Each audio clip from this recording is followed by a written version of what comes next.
This past fall, Matt and I joined the Art of Neighboring class with one of the primary goals being a way to help pull me out of habits that keep me from relationship, connection, and community that I so desperately long for, but always seem to get in the way of myself. You see, if I close my eyes and dream of what I want, it isn't anything fancy like lots of money or a big house in an exotic location.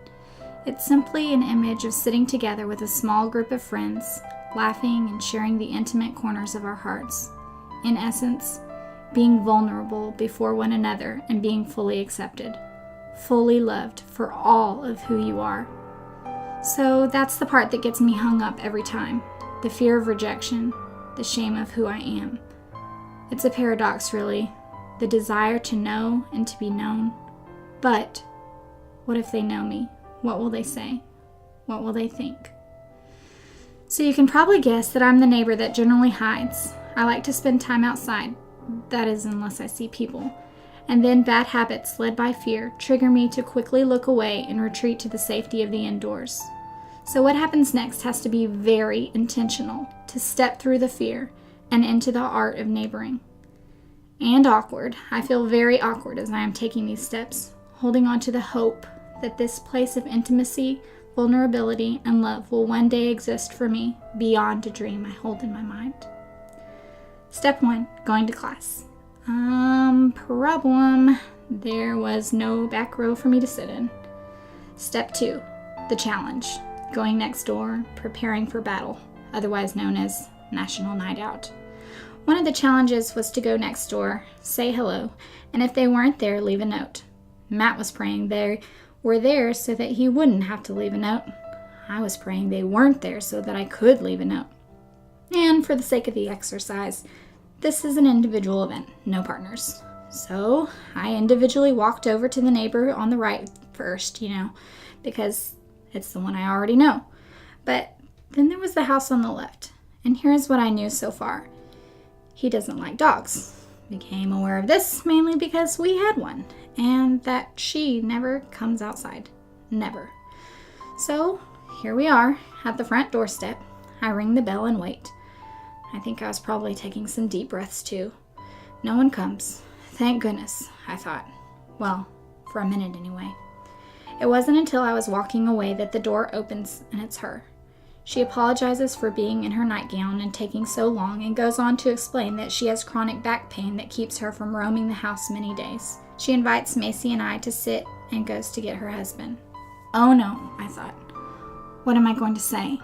The last time we spoke was when he came to tell us our dog was too loud. Time's up. He's here in the living room, and before I could fumble around with the words to say, he says, I just want to apologize for the way our grass looks. I know it didn't look that way when we moved in. Oh, here we are, each one worried about acceptance from the other. All are broken, all searching for the gentleness from a stranger's eyes. Searching. Could there be more? Will you be my neighbor? After a good 10 to 15 minutes of conversation and watching Macy play in the living room, we said our goodbyes and walked back to the house feeling accomplished. Part 1 of Operation The Challenge complete. Step 3, accountability. Now you know that the only reason I was able to complete the challenge is because I had accountability. I knew that as soon as I got back to class, the very thing they were going to talk to me about was the challenge. You see, I'm full of lots of good intentions, but without accountability, they tend to stay in the idea realm. This class was just the sort of thing that would spring ideas into action. No, not the class per se, because a meeting really just is the ideas flowing around the room.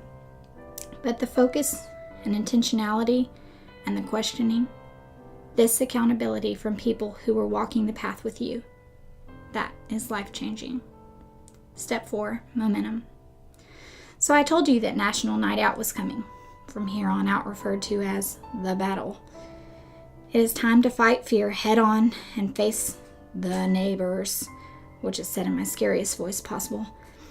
There was a table of food, so naturally I went there first. But after my plate was full, there was nowhere else to go. I was surrounded. Lucky for me, I was wearing my Vista Ridge superhero shirt. Hey, I like your shirt. That's the Methodist symbol, right? Yeah, it is. All right, I can do this. So it begins.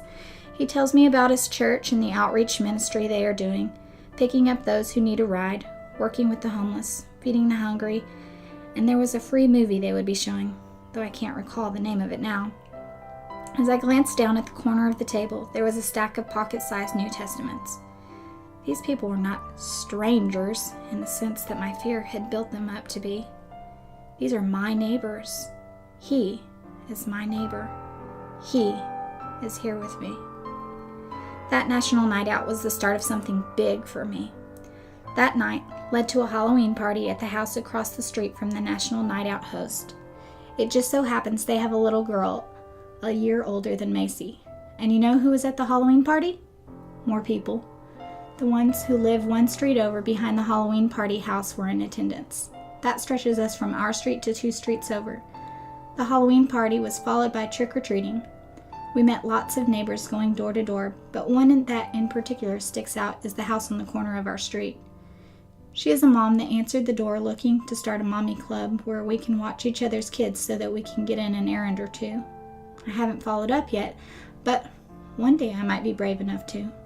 The little girl who had a Halloween party just had a birthday in February and we got to go. They said they so love having us because we remind them of home. Home. It's one of my favorite words. And so what started from watching the kids play on the lawn at National Night Out has brought me a little bit closer to finding home in Him. I'm so overwhelmed and blessed to call each of you my neighbors. Thank you for walking on this journey with me. Welcome home. Blessings. Jessica Rogers.